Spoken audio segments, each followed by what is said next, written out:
Ma'asyiral muslimat yang dimuliakan Allah Subhanahu wa taala. Mu'allif rahimahullahu taala membawakan beberapa dalil dari Al-Qur'an dan juga sunnah Nabi sallallahu alaihi wasallam. Pertama, beliau membawakan sebuah riwayat dari Ibnu Umar radhiyallahu anhu. Nabi sallallahu alaihi wasallam bersabda, "Walladzi perkataan Ibnu Umar radhiyallahu anhu, "Walladzi nafsu ibni Umar biyadihi, law anna li ahadihim mithla Uhudin dhahaban fa anfaqahu ma qabilahu Allahu minhu hatta yu'mina bil qadar." Demi Allah yang jiwa Ibnu Umar berada di tangannya, seandainya salah seorang di antara mereka memiliki emas sebesar gunung Uhud, lalu diinfakkannya di jalan Allah, niscaya Allah tidak akan menerima sama sekali dari infaknya sampai dia beriman dengan takdir. Kemudian Ibnu Umar radhiyallahu anhu membacakan sabda Nabi dalam hadis yang panjang, hadis Jibril, ketika Jibril bertanya kepada Rasul soal iman. Maka Rasulullah mengatakan, "Al-imanu an tu'mina billahi wa malaikatihi wa kutubihi wa rusulihi wal yaumil akhir wa tu'mina bil qadari khairihi wa syarrihi." Iman itu adalah engkau beriman kepada Allah, beriman kepada malaikat-malaikat Allah, beriman kepada kitab-kitab Allah, kepada rasul-rasul Allah, juga beriman kepada hari akhir, dan engkau beriman dengan takdir, baik takdir buruk maupun takdir baik. Dan juga diriwayatkan dari Ubadah ibn Samit radhiyallahu anhu, dia pernah memberikan nasihat kepada anaknya, "Ya bunayya, innaka lan tajida ta'mal iman hatta ta'lama anna ma asabaka lam yakun liyukhti'aka wa ma akhta'aka lam yakun liyusibaka. Sami'tu Rasulullah sallallahu alaihi wasallam yaqul, inna awwala ma khalaqallahu al-qalama faqala lahu uktub, qala rabbi wa ma aktub, qala uktub maqadira kulli syai'in hatta taquma as-sa'ah. Ya bunay, inni sami'tu Rasulullah sallallahu alaihi wasallam yaqul, man mata ala ghairi hadza falaysa minni." Kata Ubadah ibn Samit radhiyallahu an menasihati anaknya, "Wahai putraku, sesungguhnya engkau tidak akan bisa merasakan manisnya iman sampai engkau meyakini bahwa apa yang telah ditakdirkan menimpa dirimu tidak akan pernah meleset bagimu, dan apa yang telah Allah takdirkan tidak menimpamu maka tidak akan mampu menimpamu. Karena aku telah mendengar Nabi sallallahu alaihi wasallam bersabda, pertama kali yang Allah ciptakan adalah qalam atau pena. Allah pun berfirman kepada pena, tulislah wahai pena. Maka pena menjawab, ya Rabb, apa yang harus aku tulis? Maka Allah subhanahu wa ta'ala menjawab lagi, tulislah semua takdir yang akan terjadi hingga datangnya hari kiamat. Kemudian kata Ubadah bin Samit kepada anaknya, wahai anakku, aku pernah mendengar Rasulullah SAW bersabda, barang siapa meninggal tidak di atas keyakinan seperti ini, artinya tidak beriman dengan takdir, maka ia bukan dari golonganku. Ma'asyiral muslimat yang dimuliakan Allah subhanahu wa ta'ala, bicara tentang masalah takdir ini menarik Bu, kita bahas bicara takdir ini, karena takdir ini rahasia Allah subhanahu wa ta'ala. Orang kalau beriman kepada takdir itu Ibu, hidupnya akan tenang. tidak akan pernah sedih, karena segala sesuatu yang terjadi kepada kita, baik buruknya itu semua sudah dicatat. Lalu apa yang disedihkan? Tapi sebelum kita akan membahas tentang thamaratu takdir, apa sih buah-buah takdir itu, kita akan memberikan pengetahuan seputar takdir. Ma'asyiral muslimat yang dimuliakan Allah Subhanahu wa taala, kita pernah membahas dulu waktu kita mengkaji kitab Arba'in Nawawi, hadis dari Abdullah ibn Mas'ud radhiyallahu an tentang bagaimana Allah Subhanahu wa taala ketika menciptakan kita dalam perut ibu kita, ketika di usia 4 bulan, apa kata Nabi sallallahu alaihi wasallam? "Tsumma yursalu ilaihil malak fayanfuhu fihi ruh wa yu'maru bi arba'i kalimat bi katbi rizqihi wa ajalihi wa amalihi wa syaqiyyin aw sa'id."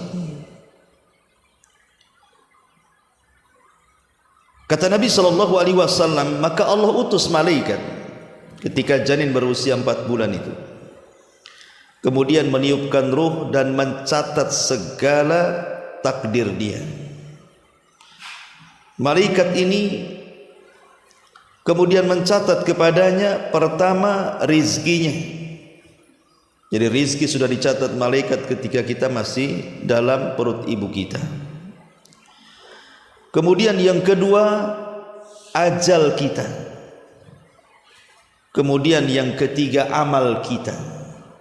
Dan yang terakhir, kesudahan usia kita. Apakah kita su'ul khotimah, maknanya celaka, ataukah kita husnul khotimah, maknanya bahagia. Ma'asyiral muslimat yang dimuliakan Allah Subhanahu wa taala, pengarang kitab Tauhid menyebutkan tentang sumpah Ibnu Umar radhiyallahu anhu. Sebenarnya kisah Ibnu Umar ini begini ceritanya. Ada seseorang dari Basrah, dari Irak, namanya Humaid ibn Abdurrahman Al-Himyari.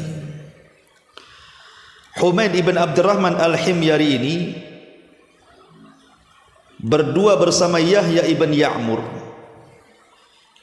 itu ingin ziarah ke kota Nabi sallallahu alaihi wasallam dan ingin berjumpa dengan salah seorang sahabat Nabi, karena ada yang ingin ditanyakan. Soalnya di Basrah itu ada seorang yang bernama Ma'bad al-Juhani, membuat paham baru dalam urusan takdir,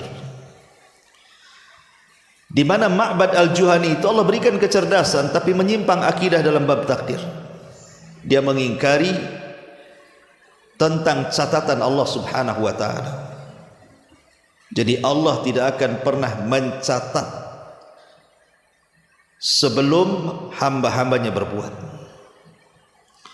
Kalau hamba berbuat baru dicatat. Kalau hamba tidak berbuat tidak dicatat. Padahal beriman dengan takdir itu harus beriman dengan rukun-rukun takdir. Nanti saya akan sebutkan. Salah satunya adalah beriman bahwa segala sesuatu sudah dicatat. Lah akhirnya kemudian Humaid ibn Abdurrahman Al-Himyari dan juga Yahya ibn Ya'mur ini Allah takdirkan berjumpa dengan Ibnu Umar radhiyallahu anhu. Kemudian keduanya menggandeng sebelah kiri kanannya. Mulailah kemudian Yahya ibn Ya'mur ini mengatakan kepada Ibnu Umar, "Wahai Ibnu Umar, wahai Abi Abdurrahman kunyahnya, sesungguhnya di negeri kami," maksudnya di Syam,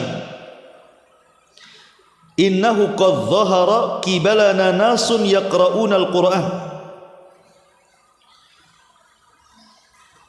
Sesungguhnya di negeri kami, subhanallah, banyak orang yang membaca Al-Quran. Mereka memperdalam ilmu, dan juga mereka rajin belajar. Masalahnya di sana ada seorang laki-laki yang mengajarkan paham beda, bahwa dalam bab takdir dia mengatakan al-amru unuf, bahwa perkara itu dimulai dari permulaan. Maknanya Allah tidak mengetahui kecuali hamba itu berbuat. Allah tidak akan mencatat kecuali hamba itu berbuat. Maka kemudian Ibnu Umar marah karena ini pemahaman sesat dalam takdir. Akhirnya kemudian Ibnu Umar dia mengatakan dengan sangat marahnya, katakan kepada orang yang mengajarkan soal paham sesat takdir itu, fa akhbirhum anni bari'um minhum wa annahum bura'u minni. Aku berlepas diri dari mereka dan mereka pun berlepas diri dari aku,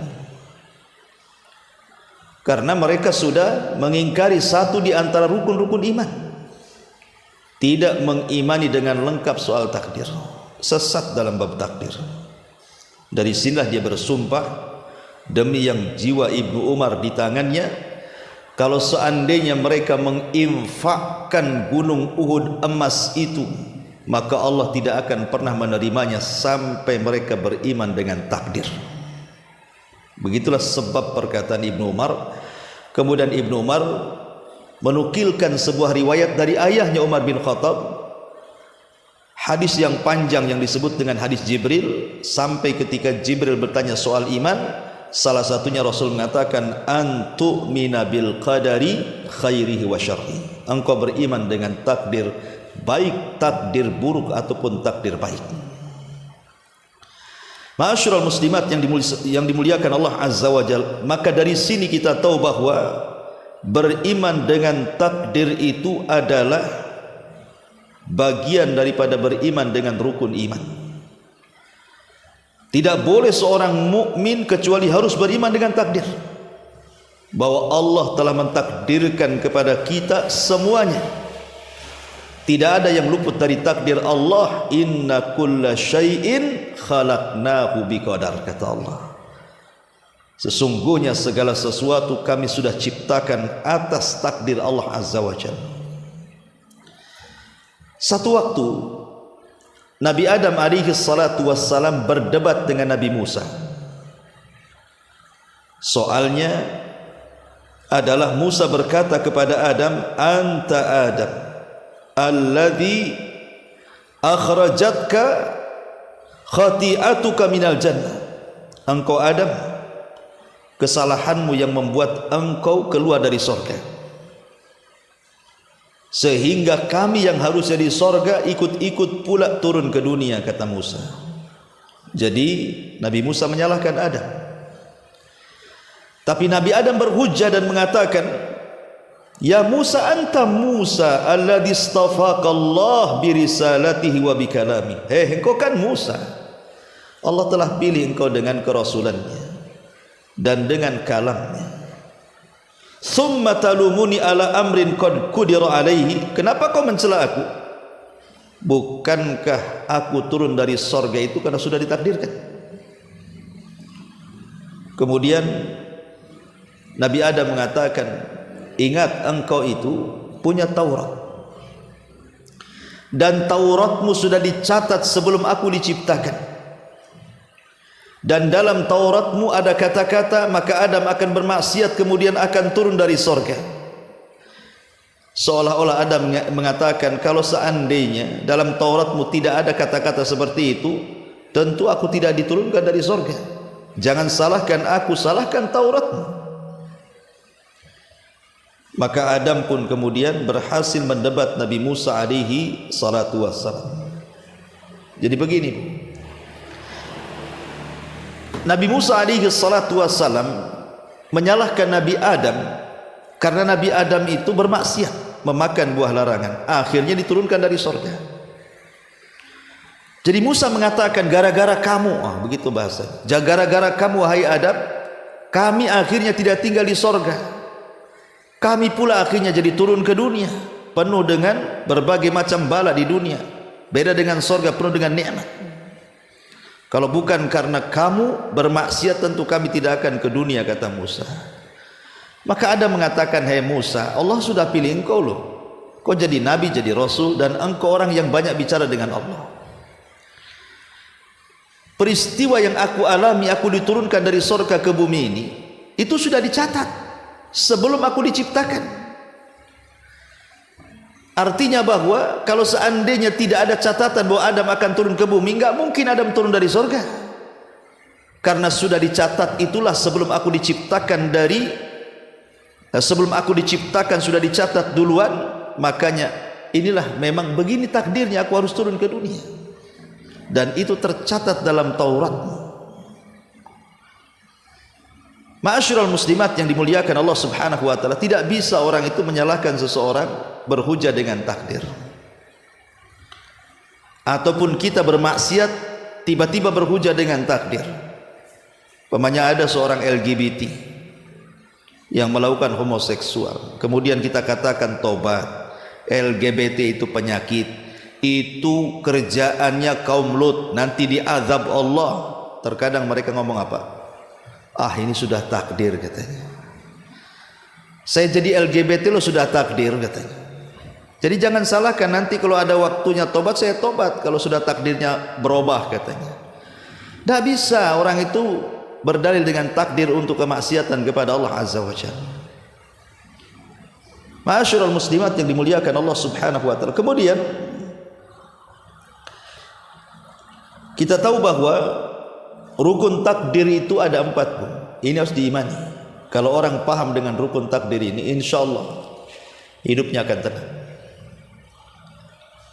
Dan alhamdulillah sih, kebanyakan kaum muslimin walaupun mereka tidak paham perinciannya, tapi sebagian besar mereka beriman dengan rukun yang 4 ini. Yang pertama, rukun takdir itu kita harus beriman bahwa ilmu Allah itu mencakup segalanya. Tidak ada yang tersembunyi bagi Allah, baik yang ada di langit dan ada di bumi, baik yang ada di luar atau di dalam, baik rahasia atau terang-terangan, baik dalam keterangan ataupun kegelapan. Tidak ada yang tersembunyi dari Allah Subhanahu wa taala.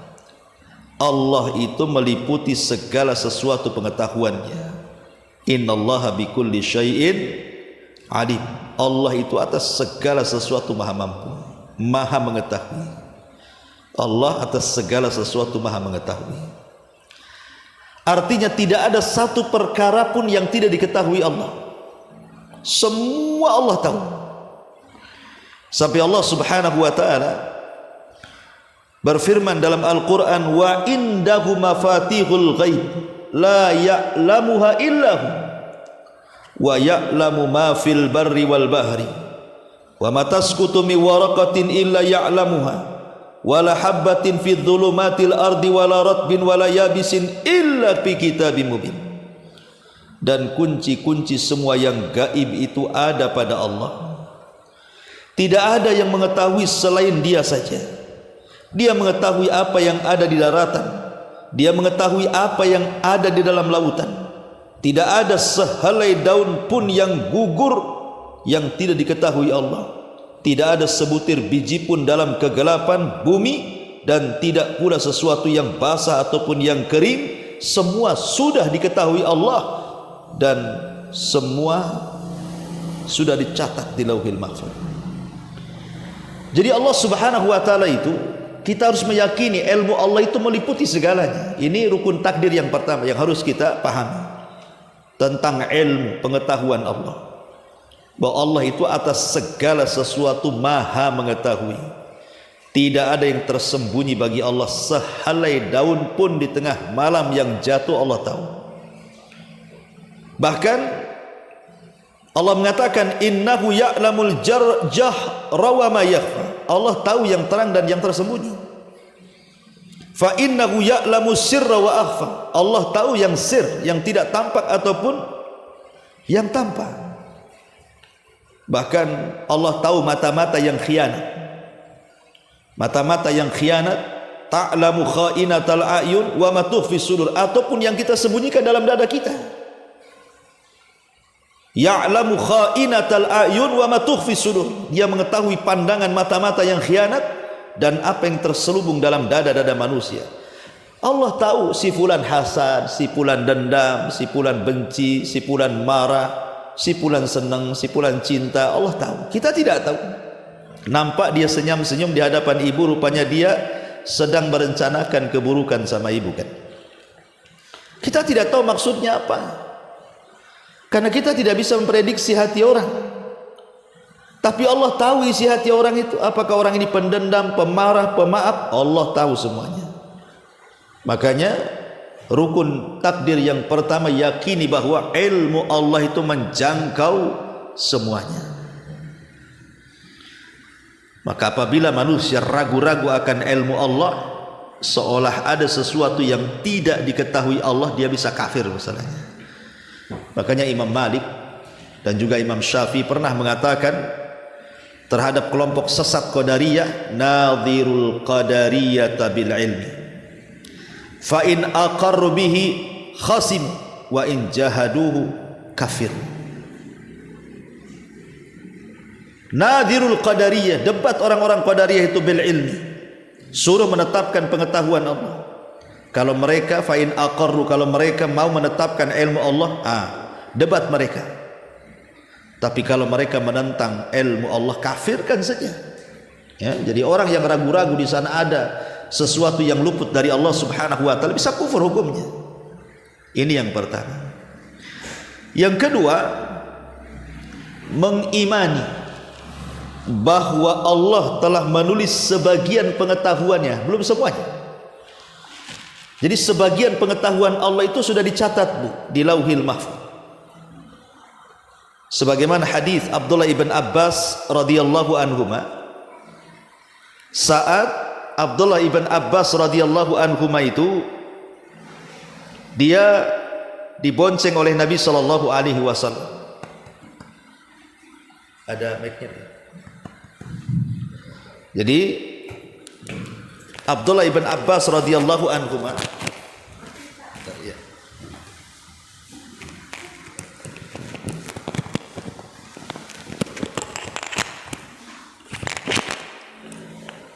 saat dibonceng Nabi sallallahu alaihi wasallam, kata Nabi sallallahu alaihi wasallam, ya gulam, inni uallimuka kalimatin ihfadillaha yahfadka, ihfadillaha tajidhu tujahak, idza sa'alta fas'alillah wa idza sta'anta fasta'in billah, wa'lam annal ummata law ijtama'at ala an yanfa'uka bi syai'in lam yanfa'uka illa bi syai'in qad katabahu Allahu lak, wa in ijtama'u ala an yadurruka bi syai'in lam yadurruka illa bi syai'in qad katabahu Allahu 'alaika, rufi'atil aqlam wa jaffatis suhuf.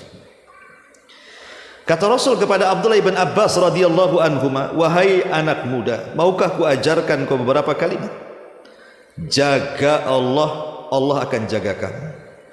Jaga Allah, niscaya Allah akan kau dapati di hadapan. Kalau kau minta, minta kepada Allah. Kalau kau minta pertolongan, minta pertolongan kepada Allah. Ketahuilah kalau seandainya umat ini berkumpul untuk memberikan manfaat kepadamu dengan sesuatu, manfaat tidak akan sampai kepadamu kecuali apa yang sudah Allah catat.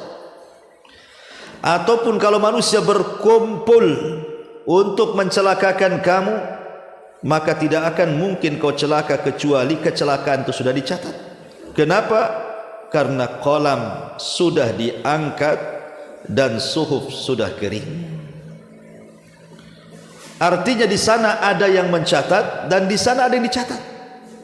Pena mencatat pengetahuan Allah Subhanahu wa taala yang Allah perintahkan kepada pena, dan catatan itu terletak di sebuah papan di mana pena sudah kering, catatan sudah diangkat. Artinya segala sesuatu sudah ada catatannya. Makanya kenapa Nabi sallallahu alaihi wasallam tadi yang sudah saya sebutkan dalam matannya kitab tauhid ini dari hadis Ubadah bin Samit yang memberikan nasihat kepada anaknya. Salah satunya dia mendengar Nabi SAW mengatakan, sesungguhnya awal yang pertama Allah ciptakan kolam. Kemudian Allah katakan, hei kolam, catat, catat.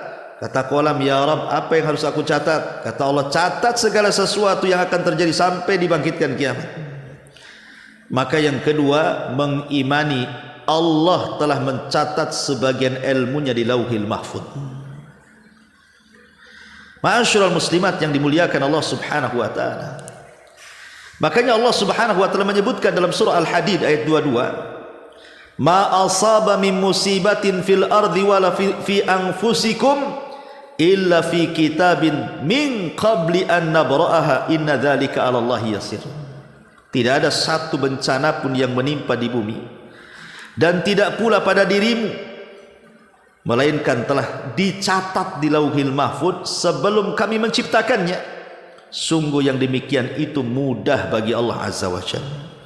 Maka rukun takdir yang kedua, Bu, kita yakin bahwa sebagian pengetahuan Allah sudah dicatat di Lauhil Mahfuz yang berkaitan dengan seluruh makhluknya termasuk kita. Semua takdir kita dicatat di sana. Rizki kita, umur kita, amal kita, bencana kita, dan begitu seterusnya. Tidak ada yang luput bagi Allah Subhanahu wa taala. Ini yang nomor 2. Kemudian yang nomor 3, mengimani bahwa Allah Subhanahu wa taala yang menciptakan semua makhluknya. Bahwa Allah Subhanahu wa taala yang menciptakan semua makhluknya. Allahu khaliqu kulli syai'in. Allah lah yang menciptakan segala sesuatu yang ada di alam semesta ini.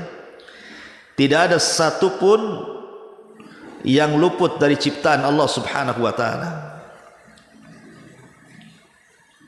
Baik ciptaan Allah itu berupa kebaikan ataupun ciptaan Allah itu berupa keburukan.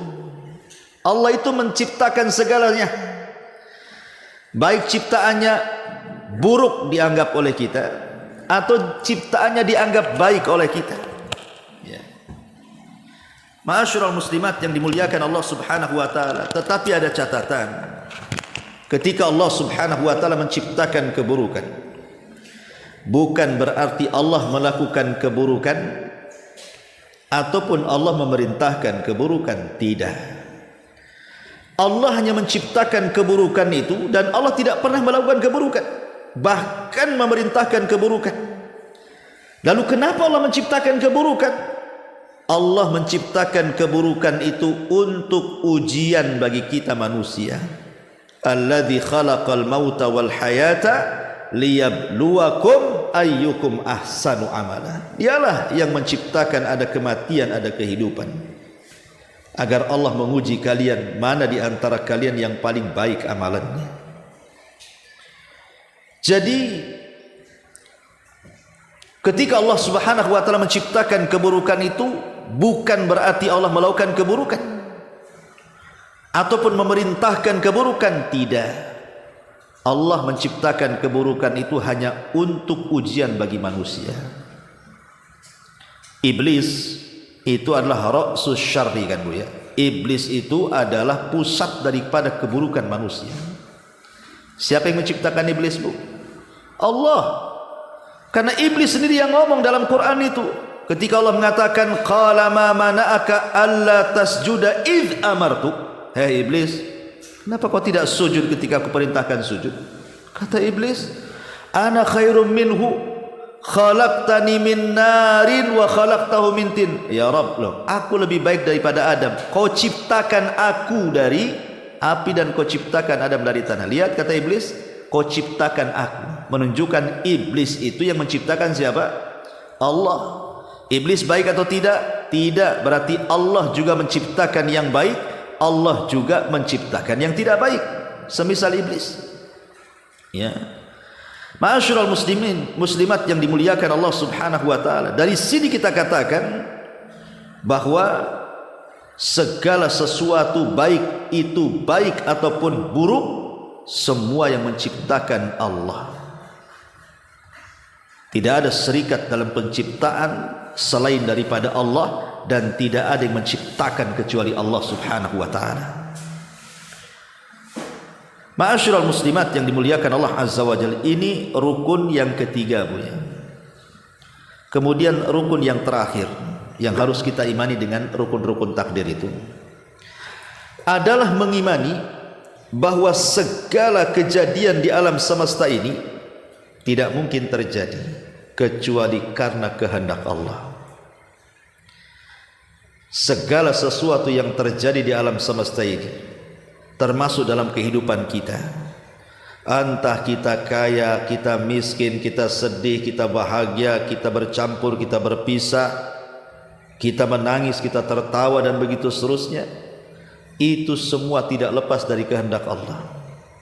Karena Allah yang mengatakan innama amruhu idza arada syai'an an yaqula lahu kun fayakun. Sesungguhnya urusannya, apabila dia menghendaki sesuatu, dia hanya berkata jadi, maka jadilah.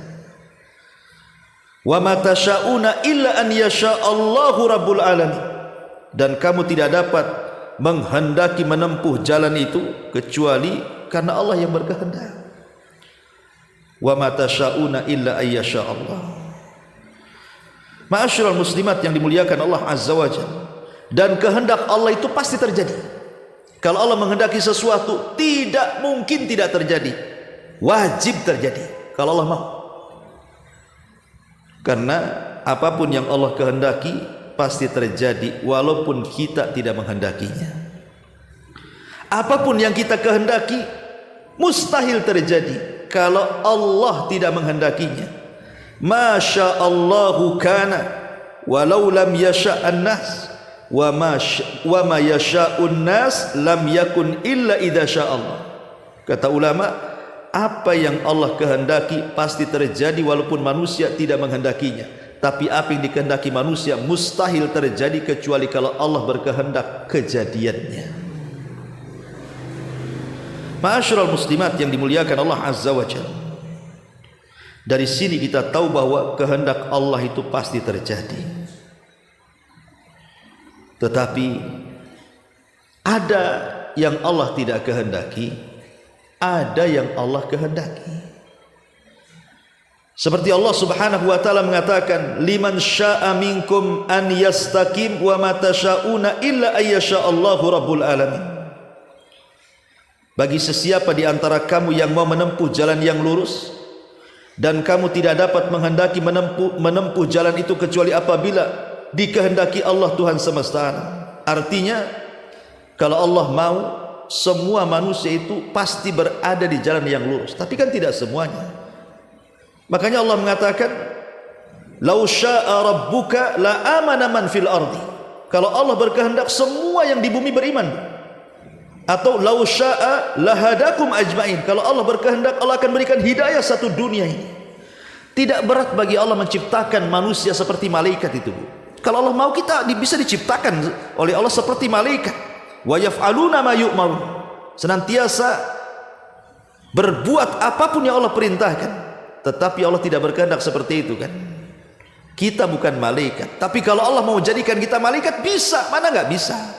Tidak ada yang mustahil bagi Allah. Idza arada syai'an an yaqula lahu kun fayakun. Tetapi Allah tidak berkehendak seperti itu. Manusia bukan malaikat, tapi manusia diberikan ikhtiar yang tidak diberikan kepada para malaikat. Ikhtiar itu pilihan. Inna hadainahu sabila imma syakiran wa imma kafura. Sesungguhnya kami telah berikan manusia itu jalan.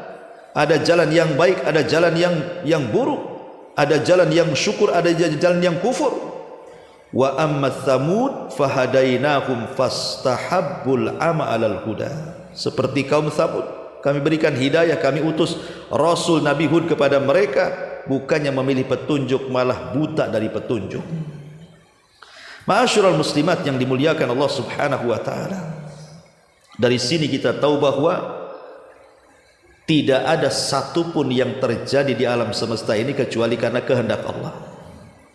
termasuk kehendak-kehendak kita pun tetap di bawah kehendak Allah Azza wa Jalla. Maka setelah kita tahu, inilah disebut rukun takdir, Bu ya. Saya ulangi ini secara singkat.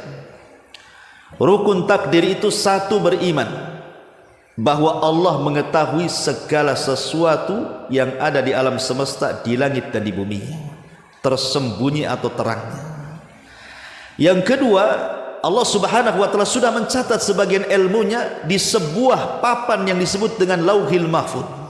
Segala sesuatu yang terjadi ada tertulis di situ.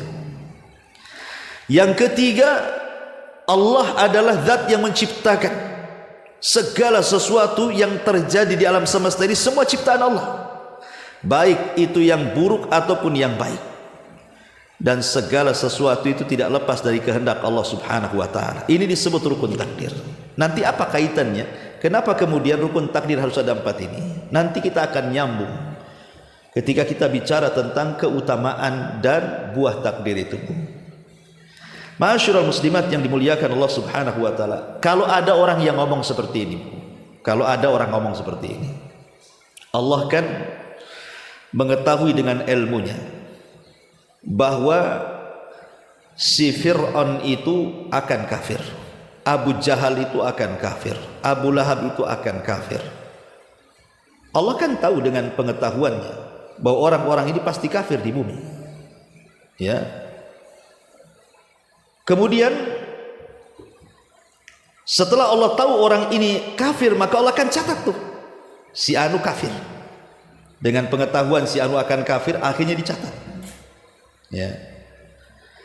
Pertanyaannya, apakah si Fir'aun, si Abu Jahal, si Abu Lahab, si Qarun, si Namrud dan orang-orang kafir lainnya, mereka kafir karena dipaksa Allah? Kenapa Allah memaksa dia harus kafir? Karena Allah sudah menghendaki dia kafir dan Allah sudah mencatat dia kafir. Bisa dipahami pertanyaannya? Saya ulangi. Allah mengetahui dengan ilmunya bahwa Fir'aun, Namrud, Qarun, Abu Lahab, Abu Jahal itu kafir dengan pengetahuan Allah. Kemudian pengetahuan itu dicatat dalam catatannya. Fir'aun kafir, si Namrud kafir, si Qarun kafir, Abu Lahab kafir, Abu Jahal kafir, dalam catatannya. Pertanyaannya, setelah betul-betul Allah ciptakan Namrud, Fir'aun, Qarun, Abu Lahab dan Abu Jahal di bumi, betul-betul mereka kafir. Pertanyaannya, apakah kafirnya orang-orang ini itu karena Allah yang memaksa dia kafir? Karena dia sudah dicatat dia kafir, Allah paksa dia harus kafir? Ataukah karena kehendak dia, si Fir'aun, si Namrud itu yang menghendaki kafir? Karena syubhatnya begini, Bu, syubhatnya ya, ada sebagian orang di masyarakat itu begini ngomong, lah kalau Allah Subhanahu wa taala sudah mencatat yang masuk sorga ya masuk sorga, yang masuk neraka ya masuk neraka, lah ngapain kita beramal? Kalau saya sholat, puasa, zakat, kalau takdirnya masuk neraka, capek-capek sajalah saya sholat jadinya. Ya, bagus saya tidak sholat, kalau sudah ditakdirkan masuk surga kan masuk surga saya. Ya, kan ada orang yang kemudian memahami seperti itu. Atau mungkin memahami kebalikannya dengan cara apa? Karena Allah sudah mencatat si fulan dengan ilmunya, si fulan akan kafir, si fulan akan kafir, maka ketika Allah menciptakan betul-betul harus dikafirkan sama Allah, biar sama dengan catatannya. Nah, ini kan syubhat yang berbeda satu dengan yang lainnya. Ya. Kita jawab satu-satu. Ma'asyiral muslimat yang dimuliakan Allah Subhanahu wa taala. Allah Subhanahu wa taala berfirman dalam ayat yang tadi saya baca, "Inna hadainahus sabila imma syakiran wa imma kafura." Kata Allah, kami loh sudah berikan 2 jalan kepada engkau. Ni jalan kesyukuran, ni jalan kekufuran. Kau milih mana? Milih mana? Mau jalan kesyukuran atau jalan kekufuran? Terserah. Allah tidak maksa kok. Ya. Allah tidak maksa kita harus menuju jalan syukur atau menuju jalan kufur. Itu ikhtiar kita, pilihan kita. Maksud saya begini, ketika Allah Subhanahu wa taala dengan pengetahuannya si Fir'aun itu akan kafir. Kemudian dicatatnya. Kemudian betul-betul Allah ciptakan si Fir'aun. Lah kekafiran si Fir'aun itu bukan karena Allah paksa dia harus kafir supaya sama dengan catatannya di Lauhil Mahfud, tapi karena dia memilih, dia sendiri ingin jadi orang kafir. Jadi yang memilih kekafiran si Fir'aun itu ya si Fir'aun sendiri minta kafir dia. Si Abu Jahal sendiri yang memilih dia ingin kafir. Si Abu Lahab sendiri yang menjadikan dia ingin kafir. Si Qarun sendiri yang berikhtiar dia ingin kafir. Karena Allah tidak pernah memaksa orang. Allah itu tidak pernah maksa orang harus kafir, tidak. Justru Allah berikan pilihan dan Allah berikan kehendak kepada kita. Ini jalan yang baik, ini jalan yang buruk. Kok kamu pilih yang buruk? Ya jangan salahkan Allah. Tapi dengan pengetahuannya dari jauh-jauh zaman Allah sudah tahu memang orang ini pasti kafir. Tapi kekafirannya bukan karena dipaksa Allah, tapi karena kehendak dia. Bisa dipahami ya? Mudah-mudahan paham. Ya, memang kalau urusan takdir ini belak-belok ya saya terangkan saja. Ya. Intinya begini Bu, bahwa manusia itu tidak ada yang dipaksa. Manusia itu punya pilihan. Ini yang baik, ini yang buruk. Ya milihlah. Ya. Makanya kenapa Allah Subhanahu wa taala berikan kepada badan kita ini, Allah kasih mata, Allah kasih hidung, Allah kasih telinga, Allah kasih kaki, tangan, hati, pikiran. Untuk apa gunanya tuh? Untuk memilih mana jalan yang baik, mana jalan yang buruk. Ya. Karena seseorang itu kan harus ada sebab Bu. Harus mencari sebab. Orang ingin masuk surga itu harus cari sebab. Jangankan urusan surga Bu ya, urusan akhirat. Orang ingin masuk surga harus pakai sebab, sebabnya sholat, sebabnya ibadah gitu. Urusan dunia saja harus pakai sebab. Jangan tawakal kepada takdir. Umpamanya gini, Ustaz saya nggak akan makan 3 hari. Kenapa? Kalau takdirnya kenyang kok katanya. Kira-kira ibu hidup nggak 3 hari? Iya. Ya. Ibu kan tawakal dengan takdir. Kalau takdirnya nggak mati kan nggak mati. Ustaz saya nggak mau nikah. Kenapa? Saya itu pengen punya anak tapi nggak mau menikah. Kalau lo takdirkan saya punya anak kan pasti punya anak. Punya anak gak tuh? Ya anak angkat mungkin, anak orang diambil. Ya. Itu urusan dunia saja mencari sebab tuh. Mencari sebab urusan dunia. Tidak bisa kemudian seseorang itu hanya berfokus kepada takdir saja. Kalau saya sudah gini ya sudah. Nggak begitu. Seperti orang LGBT, dia mengatakan ini kan sudah takdir Allah. Tidak, kau cari sebab kesembuhan. Kau ini sakit, bukan sehat. Ya. Kau sakit karena Allah tidak pernah menciptakan itu LGBT. Allah ciptakan laki-laki suka perempuan, bukan laki-laki suka laki-laki. Makanya Allah ciptakan Adam dengan Hawa, bukan Adam dengan laki-laki, dengan Hawa perempuan. Jadi nggak bisa kemudian kita menyandarkan kepada takdir. Sebagaimana jangan pernah kita katakan kita dipaksa takdir. Kenapa seperti ini? Karena takdir yang memaksa saya seperti ini. Kita tidak dipaksa takdir. Kita ini punya pilihan. Di hadapan kita nih, kalau seandainya saya katakan, ibu mau kemana? Ke Batu Aji. Saya katakan, ke Batu Aji itu ada 2 jalan loh Bu. Satu nih jalan ini, kalau ke Batu Aji penuh dengan perampok, penuh dengan penjahat, kemudian penuh dengan binatang buas di situ, kemudian gelap gulita. Kemudian saya katakan, yang ini ada jalan lagi sama-sama ke Batu Aji. Yang ini terang, jalannya luas. Oh, pokoknya banyak orang. Kira-kira Bu, ibu milih yang mana? Milih yang terang lah. Atas kehendak siapa? Ibu yang berkehendak, ngambil sebab supaya selamat. Ya. Jadi begitu caranya memahami takdir itu. Ma'asyiral muslimat yang dimuliakan Allah Subhanahu wa taala. Setelah kita tahu, dan takdir itu Bu, takdir itu kan ada 4 macam ya. Ada namanya takdir secara mutlak, di mana semua nasib kita, semua nasib alam semesta, semua nasib makhluk Allah sudah dicatat di Lauhil Mahfuz. Itulah yang Allah Subhanahu wa taala firmankan di dalam Al-Qur'an, ya, bahwa Allah Subhanahu wa taala mengatakan ma asaba min musibatin fil ardi wala fi anfusikum illa fi kitabim min qabli an nabra'aha inna dzalika 'ala Allahi yasir. Bahwa apapun bencana yang menimpa di bumi dan yang menimpa dirimu sendiri semua sudah dicatat. Maksudnya di mana? Di Lauhil Mahfuz. Itu takdir umum namanya. Takdir kita sudah dicatat di Lauhil Mahfuz. Kemudian yang kedua ada takdir lain, ya, yang disebut takdir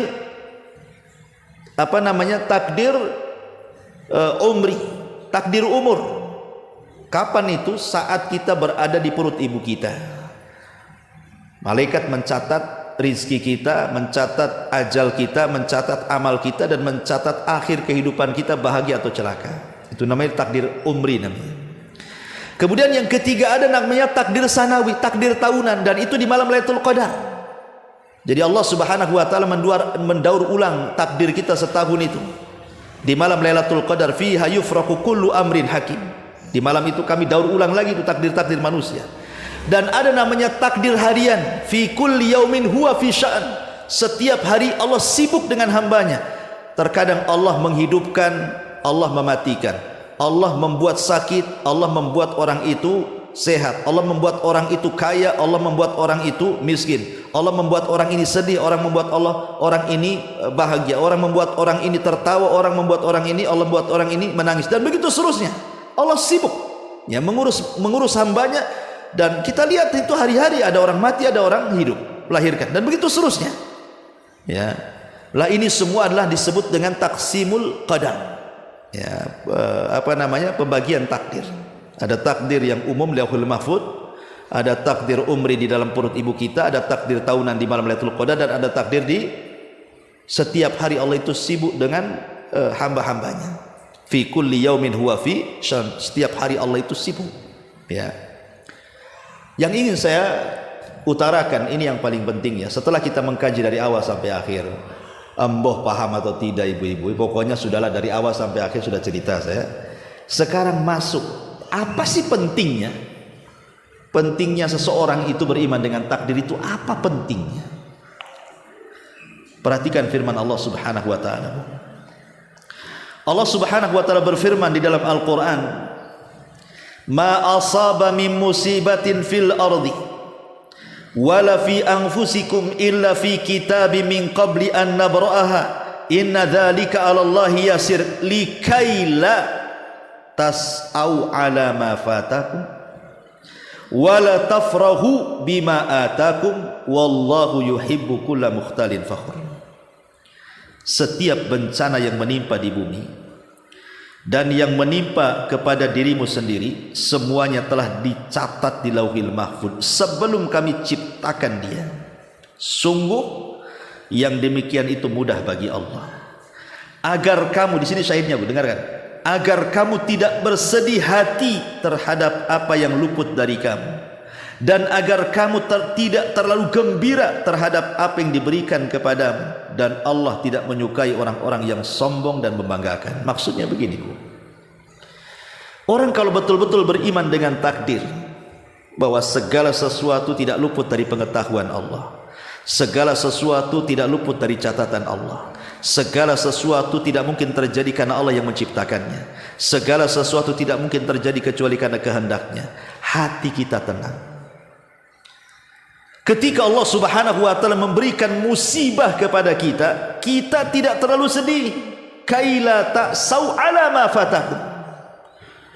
Umpamanya orang ini dipecat dari pekerjaannya, jatuh dari kendaraan kemudian cacat permanen. Orang ini mungkin bercerai, ya, atau mungkin sulit ekonomi, atau apalah musibah ya yang menimpa kita ini. Kalau seandainya Allah timpakan musibah kepada kita Bu, kalau kita beriman dengan takdir, kita tidak akan sedih. Tidak akan sedih. Walaupun sedih itu tidak akan lama. Walaupun sedih itu ya tidak sedih sekali. Kenapa? Karena dia yakin musibah itu tidak luput dari pengetahuan Allah, tidak luput dari catatan Allah, tidak luput dari ciptaan Allah, dan tidak luput dari kehendak Allah. Tenang Bu. Itu kalau kena musibah. Tapi kalau ditimpa oleh Allah Azza wa Jalla kesenangan, Allah berikan nikmat yang banyak, dia tidak akan begitu bahagia, tidak akan gembira, tidak akan jadi sombong. Tidak. Kenapa? Karena semua sudah dicatat. bosnya harus kaya, itu Allah yang catat. Lalu apa kebanggaannya? Memang Allah sudah kasih kok, Allah sudah catat kita kaya, bukan karena pengetahuan kita, bukan karena kecerdasan kita, bukan karena kerjaan kita, tidak, Allah sudah takdirkan. Jadi kalau kita diberikan nikmat tak terlalu bahagia karena semua sudah takdir, diberikan musibah pun tak terlalu sedih, semua sudah takdir. Makanya Bu, kalau ibu datang ke orang yang meninggal, kepada orang yang meninggal Bu ya, di antara doa takziahnya apa Bu? Ibu siapa yang tahu Bu? Doa takziah tuh. Kayaknya ibu nggak tahu lah, kasih tahu ya. Jadi doa takziah itu begini Bu, bacaannya. Inna lillahi ma akhad wa lahu ma a'ta wa kullu syai'in indahu bi ajalin musamma fal tasbir wal tahtasib. Itu doanya Bu. Ya, nggak bisa bahasa Arab, bahasa Indonesia lah, saya terjemahkan. Jadi kalau ibu takziah nih, ada orang meninggal, dekati itu keluarga yang masih hidup. Kalau memang dia suaminya Bu, dekati istrinya. Kalau yang meninggal istrinya, jangan dekat-dekat suaminya Bu, ya, biar bapaknya saja, ya. Kemudian ibu bisikkan di telinga dia itu, sungguh Allah, sungguh bagi Allah apa yang dia ambil, dan bagi Allah juga apa yang ia berikan. Segala sesuatu baginya adalah memiliki masa-masa yang telah ditetapkan. Hendaklah kau bersabar dan mintalah pahala kepada Allah. Ini bahasa hadis. Mungkin bahasa bebasnya seperti ini Bu. Ibu bisa ngomong di telinga orang itu. Begini saja, ingat bahwa suami yang sudah meninggal itu adalah pemberian Allah. Allah terkadang berhak memberi suami kepada anti, dan Allah juga berhak mengambilnya kembali. Dan segala sesuatu itu sudah ada ketetapan waktu umur yang ditetapkan Allah kepada suaminya. Sabar, mengharap pahala. Begitu Bu ngomongnya. Ya. Kata yang dinasehati itu ngomong gini sama ibu, enak saja kau ngomong gitu katanya. Iya, suamimu masih hidup katanya. Kan itu ada Bu ya. Kadang-kadang ya, itulah makanya perlu sabar di awal musibah itu. Ya, di awal musibah itu harus dikasih sabar. Ya, suami bukan milik Allah. Kalau Allah mau ngambil ya gimana pula gitu kan.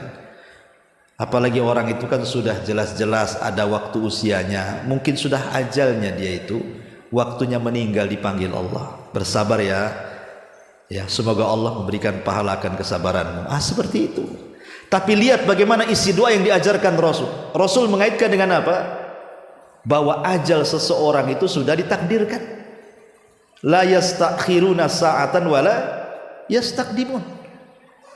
Hidup mati seseorang itu sudah takdirkan. Terkadang secara logika dia harus mati, tak mati Bu.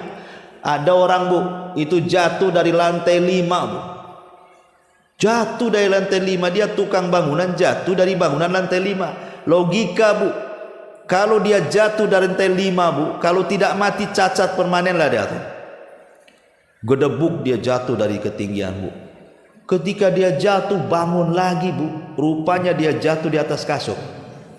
Ya. Jatuhnya kena kasur, berarti Allah belum mentakdirkan dia mati kan Bu? Belum. Ya, berarti ajal dia belum sampai. Tapi ada yang nggak ngapa-ngapain Bu. Bahkan ya saya punya saudara dulu tuh. Saudara ya masih saudara lah, perempuan. Malamnya itu dia ngeluh ceritanya apa ya? Kayak masuk angin gitu Bu ya. Jadi sama suaminya tuh Bu disuruh ngeroki. Ya, dikerokin lah, kalau orang desa kan dikerok ya Bu, pakai kadang sendok ya. Jangan pakai garpu Bu, pakai sendok atau pakai koin gitu ya. Jadi tiba-tiba ngorok, habis itu hilang, disangka tidur Bu, sampai pagi. Rupanya pagi itu sudah nggak ada. Padahal hanya dikerok Bu, dia nggak jatuh dari lantai 5. Apa penyebabnya dikerok? Bukan, Memang sudah waktunya, bukan mati karena dikerok, bukan. Nggak ada orang mati dikerok tuh. Memang takdirnya. Kerokan itu sebabnya saja. Ya. Coba bayangkan. Ini semua karena takdir Allah Azza wa Jalla. Coba kita lihat dalam sejarah ya. Saya akan bacakan sejarah. Khalid ibn Walid radhiyallahu anhu. Khalid bin Walid itu, dia pernah mengatakan, laqad syahidtu mi'ata alfi zahf. Aku sudah terlibat, sudah nggak kehitung perang itu, 100.000 perang mungkin aku ikut di situ katanya. Wa ma fi maudi ijasadi illa wa fihi darbatu sayfin aw ta'natu rumhin aw ramyatu sahmin. Tidak ada di badanku, kata Khalid, kecuali penuh dengan sabetan pedang, penuh dengan tusukan tombak, dan juga penuh dengan tusukan panah. Kemudian dia mengatakan, walakinni amutul yaum ala firashi, walakin yamutul yaum ala firashi. Ya. Jadi kata Khalid bin Walid radhiyallahu anhu, kenapa aku harus mati di atas pembaringan? Karena Khalid itu enggak mati di peperangan, Bu. Padahal cita-cita Khalid itu ingin mati syahid. Tetapi Allah takdirkan dia mati di atas kasur. Karena semua sudah takdir.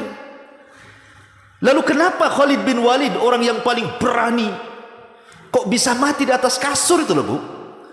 Rupanya Khalid bin Walid sedih ketika itu. Kenapa orang sepertiku mati di atas kasur? Harusnya aku mati di medan tempur lah. Akhirnya Allah Subhanahu wa taala ingin menghibur hati Khalid bin Walid. Ketika itu datanglah Abdullah ibn Umar radhiyallahu anhu atau yang lainnya dan mengatakan, bertanya kepada Khalid, ya Khalid, Ibnu Abbas bukan Ibnu Umar, datang kepada Khalid, ya Khalid, kenapa kau harus mati di atas kasur? Kenapa engkau enggak mati di peperangan, padahal entah berapa tusukan, tombakan, panahan di badanmu? Kata Khalid, saya tidak tahu. Dia sedih, dia mau nangis dia.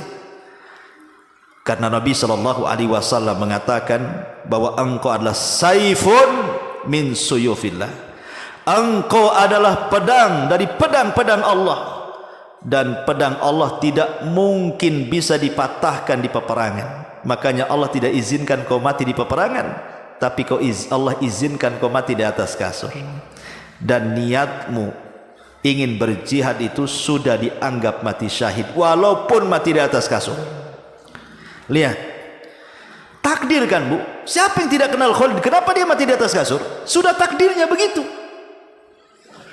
Bahkan ada Sa'id bin Zubair, Bu. Sa'id bin Zubair itu didatangi Hajjaj bin Yusuf. Itu raja zalim itu, penguasa zalim Hajjaj bin Yusuf itu.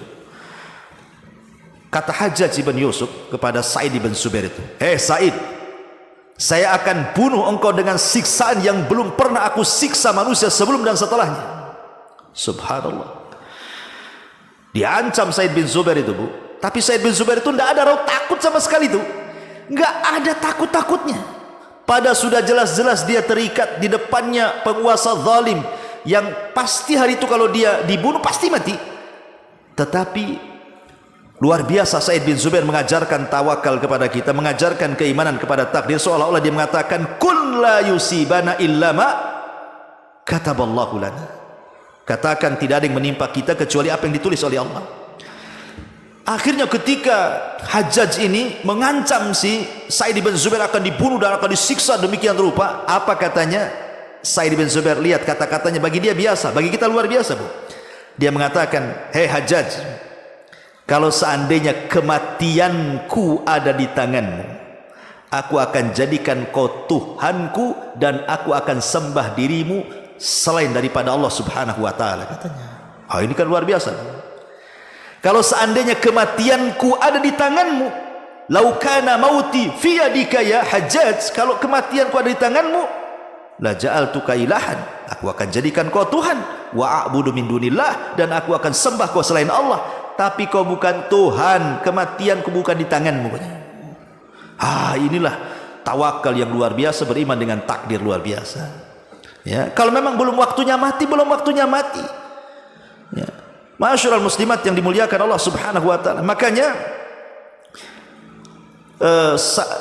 ada seseorang, lupa saya namanya, ketika memerangi Musailamah al-Kadzdzab. Musailamah al-Kadzdzab, ya, itu dia dilempar ke benteng pasukan Musailamah al-Kadzdzab yang disebut dengan Hadiqatul Maut, kebun kematian itu. Itu di benteng itu ratusan orang yang jaga, dia dilempar untuk membuka benteng. Harusnya dia mati secara logika. Dia selamat pula dia. Tidak ada satupun yang kemudian menembus sehingga dia mati. Ya, ada luka tapi tak mati. Menunjukkan bahwa semua takdir Allah Subhanahu wa taala. Maka apapun musibah, apakah kematian, apakah kemiskinan, apakah sakit atau apapun, maka terapkan dalam hati kita supaya tenang, yakin musibah ini satu, tidak lepas dari pengetahuan Allah. Dua, tidak lepas dari catatan Allah. Tiga, itu merupakan ciptaan Allah. Dan yang keempat, itu semua atas kehendak Allah. Lalu kenapa Allah buat kita sakit? Kenapa Allah buat kita miskin? Kenapa Allah buat kita ini tidak nyaman? Bukankah itu keburukan bagi kehidupan kita?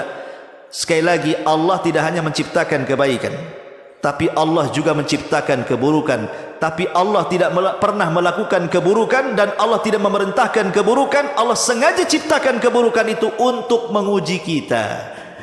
Kalau kita sakit, ya sedang diuji supaya kita betul-betul beriman atau tidak, kan gitu ya.